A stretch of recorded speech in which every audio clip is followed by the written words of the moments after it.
Srivalli English teacher job కోసం ఇంటర్వ్యూకి వెళ్తుంది. అక్కడ స్కూల్లోని ప్రిన్సిపల్ శ్రీవల్లిని ఇంటర్వ్యూ చేస్తూ ఉంటాడు. Tell me about your self అని ఇంగ్లీష్లో అడిగేసరికి శ్రీవల్లికి ఏమీ అర్థం కాదు. గుడ్లు తేలేస్తూ ఉంటుంది.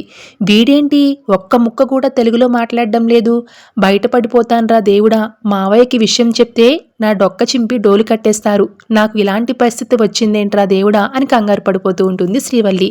ఇక అది గమనించిన ప్రిన్సిపల్, నీకు ఇంగ్లీష్ రాదని తెలుస్తుంది, నువ్వు ఎంఏ ఇంగ్లీష్ చదవలేదన్నమాట అని బయట ఉన్న నర్మదా ప్రేమాలను పిలిపిస్తాడు. దాంతో నర్మదా ప్రేమాలు బల్లికి చెమటలు పట్టేసాయి, పోయేటట్టుగా ఉంది అని సంబరపడిపోతూ ఉంటారు. ఇంతలో ప్రిన్సిపల్, ఈమెకు జాబ్ వచ్చేసింది, కంగ్రాట్స్ అని ప్రిన్సిపల్ అనేసరికి నర్మదా ప్రేమలు ఒక్కసారిగా షాక్ అవుతారు. ఏంటి సార్ జాబ్ ఇస్తున్నారా అని అడుగుతుంది నర్మదా. అవును, ఆమె ఇంగ్లీష్ చాలా బాగా మాట్లాడుతుంది, మా స్కూల్కి ఇలాంటి ఇంగ్లీష్ టీచరే కావాలి అని అంటూ ఉంటాడు ప్రిన్సిపాల్. ఆ మాట విన్న నర్మదా ప్రేమలు, దీనికి ఒక్క ముక్క ఇంగ్లీష్ కూడా రాదు కదా, మరి జాబ్ అంటున్నాడేంటి, ఏదో జరిగింది అని అనుమానంగా చూస్తూ ఉంటారు.